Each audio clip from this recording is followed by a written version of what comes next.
Hi friends, நான் Taylor Chitra. இப்போ வந்து என்ன பார்க்க போகிறோம் இந்த வீடியோவில் அப்படின்னா, ஒரு அழகான பேட்டர்ன் ப்ளவுஸ் தான் பார்க்க போகிறேன். இப்போ வந்து ஒரு 4 இன்ச் அகலம் வச்சு இந்த ஒரு ப்ளவுஸ் வந்து கட் பண்ணி வச்சுருக்கேன். இது உள்ளே தான் வந்து நம்ம டிசைன் வைக்கணும். ஸோ இது வந்து ஒரு 2.5 இன்ச் இருக்குது, 1/2 இன்ச்சு வந்து 2 சைடு தையலுக்கு போயிடும். ஸோ ஒரு கேன்வாஸ் எடுத்துக்கலாம், எடுத்துகிட்டு 2ஆக மடித்து இந்த ப்ளவுஸை வந்து இப்படி வச்சு மார்க் பண்ணிக்கணும். 4 இன்ச் அகலத்தில் வந்து மார்க் பண்ணி எடுத்து வச்சுக்கணும். பாருங்கள், இந்த மாதிரி தான் நீட்டாக எடுத்து வச்சுட்டு ஒரு பின் பண்ணிக்கலாம். பின் பண்ணிவிட்டு நமக்குள்ளே வந்து 2.5 இன்ச் மார்க் பண்ணால் போதும். ஸோ 2.5 இன்ச் வச்சு நம்ம மார்க் பண்ணி எப்பவும் போல் அது வந்து ஒரு ரவுண்ட் ஷேப் பண்ணிக்கலாம். பண்ணிவிட்டு இந்த 4 இன்ச்சில் இருக்குது இல்லைங்களா, அந்த அகலத்துக்கும் வந்து கேன்வாஸில் ஒரு மார்க் பண்ணி எடுத்துக்கலாம். பாருங்கள், இந்த மாதிரி மார்க் பண்ணி எடுத்துக்கணும். எடுத்துகிட்டு இப்போ கிளாத் எடுத்துக்கலாம். இப்போ எக்ஸ்ட்ரா வந்து கேன்வாஸ் கொஞ்சம் எக்ஸ்ட்ரா விட்டு நம்ம கட் பண்ணி எடுத்துக்கலாம். ஒரு இன்ச் அளவில் அந்த மாதிரி மார்க் பண்ணிக்கலாம். 1 இன்ச் அளவில் வச்சு நம்ம எக்ஸ்ட்ரா கட் பண்ணி எடுத்துக்கலாம். ஸோ அதுதான் வந்து நமக்கு தையலுக்கு கொஞ்சம் ஃப்ரீயாக இருக்கும். அதுக்காக இப்போ வந்து உள்ளே இருக்கிற கிளாத்தை வந்து நம்ம கட் பண்ணி எடுத்துக்கலாம். கேன்வாஸை இது வந்து நெக்கு, உள் நெக் வந்து அதாவது பேக் நெக் வந்து கட் பண்ணி எடுத்துக்கிட்டோம்.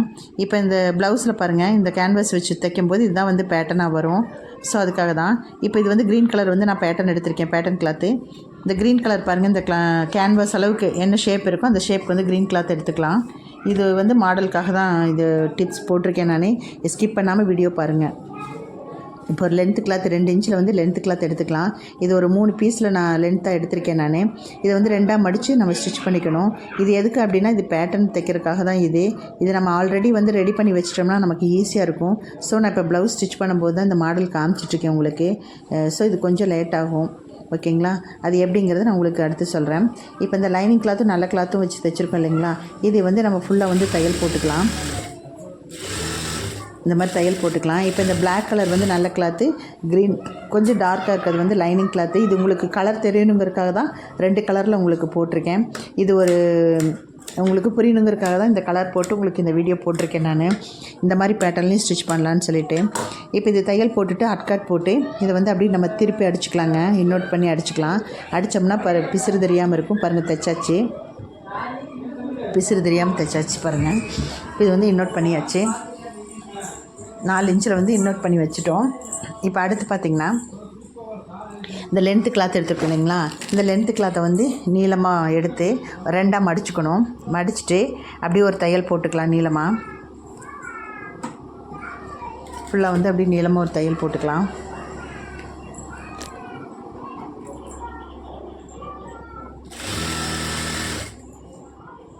நான் ஒரு 3 பீஸ் லென்த்தாக எடுத்திருக்கேன். ஸோ அதெல்லாம் 3 பீஸையும் லென்த்தாக 2ஆக மடித்து தைச்சிட்டு இந்த லென்த் இருக்குது இல்லைங்களா, எவ்வளோ லென்த் எடுக்கணும்னு கேட்பீங்க. ஸோ அந்த லென்த் எப்படின்னா, அந்த கேன்வாஸ் நம்ம வெட்டியிருக்கோம் இல்லைங்களா, அந்த கேன்வாஸ் ஃபுல்லாக எவ்வளோ லென்த் இருக்கோ இந்த அகலம், அந்த அகலத்துக்கு வந்து நம்ம இந்த பீஸ் வந்து கட் பண்ணி எடுத்துக்கலாம். மறுபடியும் சொல்கிறேன், இந்த கேன்வாஸ் எவ்வளோ அகலம் இருக்கோ அந்த அகலத்துக்கு வந்து நான் பீஸ் வந்து நிறைய கட் பண்ணி எடுத்துக்கலாம். பாரு, இந்த மாதிரி அளந்து எடுத்துக்கலாம்.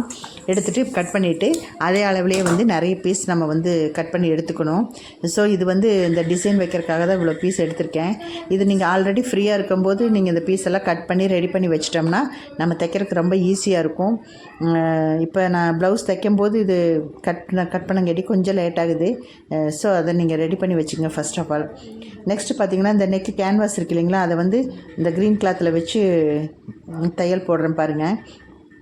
உங்களுக்கு என்ன கலர் மேட்சிங்கோ அந்த கலர் போட்டுக்கங்க. நான் இது ஒரு மாடலுக்காக இந்த கலர் எடுத்திருக்கேன். ஸோ இது வந்து பாருங்கள், பேக் நெக்குக்கு வந்து இந்த கேன்வாஸ் வச்சு அப்படியே தைச்சிக்கலாம். தைக்கிறதுக்கு முன்னாடி ஒரு பின் பண்ணிக்கங்க, அப்போ தான் நகராமல் இருக்கும். பாருங்கள், இந்த மாதிரி உள் கழுத்து இருக்கு இல்லையா பேக் நெக்கில், அது உள்ளே வந்து அப்படியே அந்த கேன்வாஸ் வச்சு நம்ம அப்படியே தைச்சிக்கலாம்.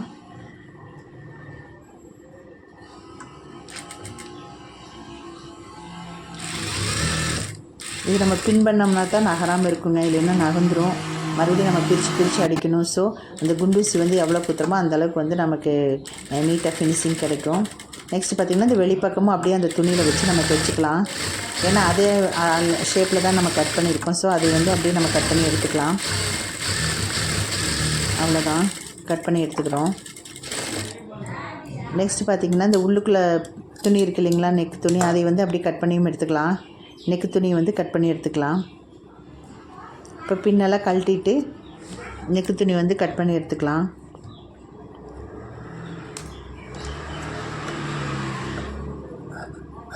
இப்போ இந்த பிசுரெல்லாம் வந்து பிசுறு இல்லாமல் நீட்டாக அந்த ரவுண்ட் நெக் வந்து கட் பண்ணி எடுத்துக்கிறோம்.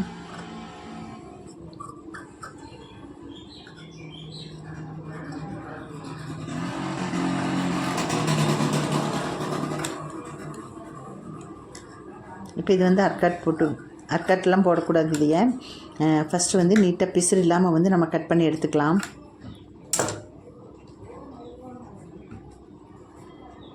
அவ்வளோதான். நெக்ஸ்ட்டு பார்த்திங்கன்னா இப்போ வந்து நம்ம பேட்டர்ன் டிசைன் வைக்கலாம். இந்த பேட்டர்ன் எப்படிங்கன்னா, இந்த பைப்பிங் இருக்குது இல்லைங்களா, ஃபஸ்ட்டு நம்ம தைக்கும் போதே பைப்பிங் மாதிரி தைச்சி நம்ம திருப்பி இந்த மாதிரி கட் பண்ணிக்கலாம். நான் வந்து தைச்சிட்டு அப்படி கட் பண்ணிட்டேங்க. ஸோ அதனால் வந்து அப்போதைக்கு திருப்பி தான் அடிச்சிட்டு இருந்தேன். அது எப்படின்னு காமிக்கிறேன். இப்போ சென்டரில் வந்து ஒரு கோல்டு பால் வைக்கணும். இதுக்கு கோல்டு பால் வச்சு இப்போ இந்த மாதிரி அந்த கேன்வாஸில் வச்சு நம்ம தைக்கணும். அது எப்படிங்கிறத காமிக்கிறேன். இப்போ இந்த பீஸ் கட் பண்ணது பாருங்கள், எப்படி திருப்புறேன்னு பாருங்கள். ஒரு நீடில் வச்சு இப்படி திருப்புறேன். இப்போ திருப்பும்போது கொஞ்சம் நீட்டாக இருக்கும் ஃபினிஷிங்கு. இது ஃபஸ்ட்டே வந்து நம்ம பைப்பிங் மாதிரியும் பண்ணிக்கலாம். நான் இப்போ கட் பண்ணிவிட்டு தான் திருப்பிட்டுருக்கிறேன் ஒவ்வொன்றுங்க, கொஞ்சம் லேட்டாகும். ஸோ அது உங்களுக்கு ஃபுல்லாக ஃபினிஷ் பண்ணிவிட்டு உங்களுக்கு காமிக்கிறேன். பாருங்கள், இப்படி தான் அந்த நீடில் வச்சு இப்படி திருப்பும்போது அது இன்னோட் ஆகிக்குங்க. அந்த தையல் வாசி வந்து உள்ளுக்குள்ளே போயிடும். இந்த மாதிரி நம்ம இழுத்தோம்னா உங்களுக்கு பைப்பிங் மாதிரி வந்துடும் இல்லைங்களா, அப்போ உங்களுக்கு ஃபினிஷிங் வந்து நல்லாயிருக்கும். பாருங்கள், அவ்வளோதான். இப்போ எடுத்துருக்கேன் பாருங்கள்.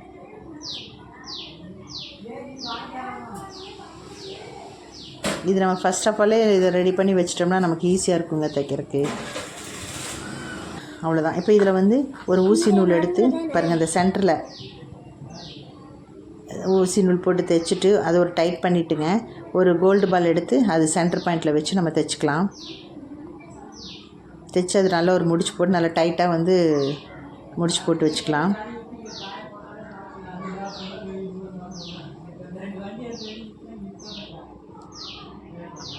பாருங்கள், இந்த மாதிரி தான்.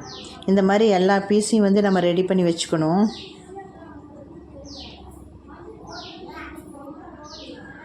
பாருங்கள், இந்த மாதிரி தான் பாருங்கள் ரெடி பண்ணி வச்சுருக்கேன் பாருங்கள். இந்த மாதிரி ஃபுல்லாக வந்து ரெடி பண்ணி வச்சுக்கணும். வச்சுட்டு இப்போ இந்த பீஸ் இருக்கு இல்லைங்களா, இதில் வந்து நம்ம நெக்கில் வச்சு ஒன்றா வச்சு வரிசைப்படி அப்படியே தைச்சிட்டு வரணும். இந்த தைக்கும்போது பார்த்திங்கன்னா நெருக்கமாக இருக்கணும். அதே மாதிரி கோல்டு பால் வந்து ஒரே மாதிரி வரா மாதிரி நம்ம கோல்டு பால் வரா மாதிரி வச்சு நம்ம தைக்கணும். துணி இந்த சைடு எக்ஸ்ட்ரா போனாலும் அதை பற்றி கவலை இல்லை, நம்ம அதை கட் பண்ணி எடுத்துக்கலாம். ஸோ இந்த பால் வந்து 1 by 1 கரெக்டாக நேராக வர மாதிரி வச்சு நம்ம ஸ்டிச் பண்ணிக்கலாம். இது ஃபுல்லாக வந்து ஸ்டிச் பண்ணிவிட்டு உங்களுக்கு காமிக்கிறேன் எப்படி இருக்குன்னு பாருங்கள். இந்த மாதிரி தான் வச்சு தைச்சிட்டு வரணும். இந்த பேட்டர்ன் ரொம்ப அழகாக இருக்கும் போடுறதுக்குங்க. ஃபினிஷ் பண்ணி போடும்போது ரொம்ப அழகாக இருக்கும். நம்ம ட்ரெஸ்ஸுக்கு மேட்சாக வந்து நீங்கள் அந்த கலர்ஸ் வந்து நீங்கள் சூஸ் பண்ணிக்கோங்க.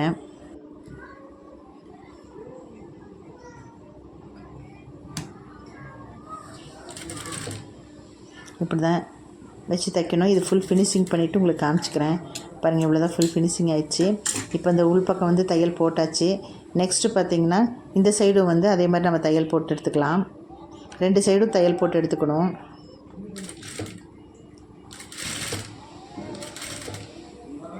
பாருங்கள், இந்த மாதிரி கரெக்டாக எடுத்து வச்சு அந்த கிளாத்துகளை கரெக்டாக வச்சு நம்ம தையல் போட்டுக்கலாம்.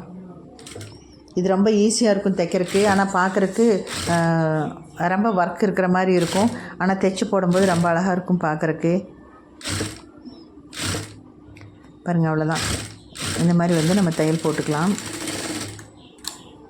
போட்டு இப்போ இந்த சைடு இருக்கு இல்லைங்களா, அந்த பிசுரை ஃபுல்லாக வந்து நம்ம கட் பண்ணி எடுத்துக்கலாங்க. உள் சைடும் வெளி சைடும் கட் பண்ணி எடுத்துக்கணும் பிசுறு. பாருங்கள், தையலுக்கு வெளியில் எவ்வளோ பிசு இருக்கோ அதை பூராமே நம்ம அப்படி கட் பண்ணி எடுத்துக்கலாம். இப்போ நான் கட் பண்ணிகிட்ருக்கேன் பாருங்கள். இந்த மாதிரி கட் பண்ணி எடுத்துக்கோங்க. இந்த மாதிரி பேட்டர்னில் கஷ்டம்லாம் நினைக்கவே வேண்டாம். நம்ம எது தைச்சாலும் நமக்கு ஈஸியாக தான் இருக்கும்னு நினச்சிட்டு தைச்சோம்னா எல்லாமே நமக்கு ஈஸி தாங்க. ஸோ நம்மளும் ட்ரை பண்ணலாம். கஷ்டம்னு எதுவுமே ஒதுக்க வேண்டாம், சரிங்களா? இப்போ பாருங்கள், உள் பக்கம் வெளி பக்கம் தைச்சாச்சு. இப்போ இந்த கிளாத் இருக்கு இல்லைங்களா, ப்ளவுஸ் கிளாத்து, அதை வச்சு பாருங்கள் எப்படி இருக்குன்னு சொல்லிட்டு. பாருங்கள், இந்த மாதிரி தான். அதாவது பேட்டர்ன் வந்து உள்ளே வச்சு இந்த ப்ளவுஸு இந்த கிளாத்தை வச்சு நம்ம அப்படி தைச்சிக்கணும். எவ்வளோ ஷோல்டர் அகலம் வேணுமோ அந்த அகலம் வச்சு தைச்சிக்கணும். பாருங்கள், இந்த மாதிரி தான் வரும் ஷேப். இந்த மாதிரி தான் வருங்க. இந்த மாதிரி தான் நம்ம தைக்கணும். இப்போ அதுக்கு முன்னாடி பார்த்திங்கன்னா அந்த உள்கழுத்து இருக்குது இல்லைங்களா, அந்த நெக்கு வந்து ஃபினிஷ் ஆகாமல் இருக்குது பிசுறு வெட்டுனதுக்கப்புறம். ஸோ அதுக்கு என்ன பண்ணணுன்னா பைப்பிங் வைக்கணுங்க. அதுக்கு வந்து பைப்பிங் வைக்கணும். நான் வந்து இப்போ ஒரே கலரில் தான் வைக்க போகிறேன். உங்களுக்கு வந்து ட்ரெஸ்ஸில் என்ன கலரோ அந்த கலர் வந்து நீங்கள் பைப்பிங் வச்சுக்கலாம். அது ஒன்றும் பிரச்சனை இல்லை. ஸோ இப்போ பாருங்கள், இப்போ ஒரு அதுக்கு வந்து பைப்பிங்க்கு ஒரு கிராஸ் கிளாத் தான் எடுத்திருக்கேங்க. கிராஸ் பீஸ் தான் வந்து பைப்பிங்க்கு வைக்கணும். ஸோ கிராஸ் பீஸ் எடுத்து பாருங்கள், அந்த இதிலே வச்சு நெக்கில் வச்சு நான் அடிக்கிறேன். நெக்கில் வச்சு அடித்து பைப்பிங் வைக்கிறேன். இது பாருங்கள், இது ஃபினிஷிங் ஆனதுக்கப்புறம் உங்களுக்கு காமிக்கிறேன் பாருங்கள் பைப்பிங் வைக்கிறத. அப்போ அந்த பீஸரெல்லாம் உள்ளுக்குள்ளே போகும்போது அது பைப்பிங் மட்டும்தான் வெளியில் தெரியும். சரிங்களா? ஸோ அது பைப்பிங் வச்சாச்சு. மிச்சர் கிளாத்தை வந்து கட் பண்ணி எடுத்துக்கலாம். பாருங்கள், இது ரெண்டாக ஃபோல்டு பண்ணி அப்படி பைப்பிங் மாதிரி இது வச்சு தைக்கிறேன் பாருங்கள். உங்களுக்கு எதாவது கலர்ஸ் வேணும்னா கலர்ஸ்லேயும் வந்து நம்ம பைப்பிங் வச்சுக்கலாம். ஸோ நான் வந்து க்ரீன் ஒரே கலராக இருக்கட்டும்னு சொல்லிட்டு நான் இப்படி வச்சுருக்கேன். இது ஒரு மாடலுக்காக தான் காமிச்சிட்ருக்கேங்க. உங்கள் சேரீக்கு என்ன கலர்ஸுகளோ அந்த மாதிரி நீங்கள் வந்து ஸ்டிச் பண்ணிக்க. மாடல் இந்த மாடல் அவ்வளோதான். இது ஃபுல் ஃபினிஷிங் பண்ணிவிட்டு காமிக்கிறேன் பாருங்கள். பைப்பிங் வச்சாச்சு, அவ்வளோதான். கடைசியாக ஃபைனலாக பார்த்திங்கன்னா இந்த ப்ளவுஸ் நான் முதல்ல காமிச்ச மாதிரி இந்த ப்ளவுஸ் கரெக்டாக அந்த ஷோல்டர் கரெக்டாக வச்சு நமக்கு 3 இன்ச்சு வேணுமா 4 இன்ச்சு வேணுமா எவ்வளோ இன்ச்சு வேணுங்கிறத வந்து கரெக்டாக வச்சு பின் பண்ணிவிட்டு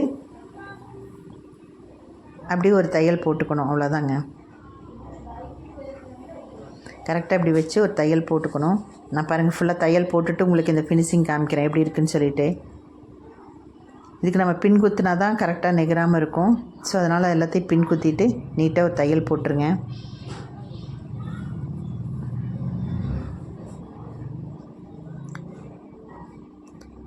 தைச்சிட்டு உங்களுக்கு காமிக்கிறேன் பாருங்கள் ஃபுல் ஃபினிஷிங் எப்படி இருக்குதுன்னு சொல்லிவிட்டு. பாருங்கள், அந்த ஷோல்டர் எட்ஜிலேருந்து நம்ம தைக்கணும். அந்த ஷோல்டர் தையலுக்கு மட்டும் ஒரு 1/2 இன்ச்சு மேலே வந்து ப்ளைன் கிளாத் விட்டுறணும். அதுக்கு கீழே தான் வந்து பேட்டர்ன் வைக்கணுங்க. இல்லைன்னா அந்த பாசியில் வந்து அடிச்சிடும் ஊசி. ஸோ அது கொஞ்சம் கேர்ஃபுல்லாக பார்த்துக்கணும். பாருங்கள், இப்போ ஃபுல்லாக வந்து ஃபைனல் லுக்கு பாருங்கள். ஃபுல்லாக ஸ்டிச் பண்ணிகிட்ருக்கேன்.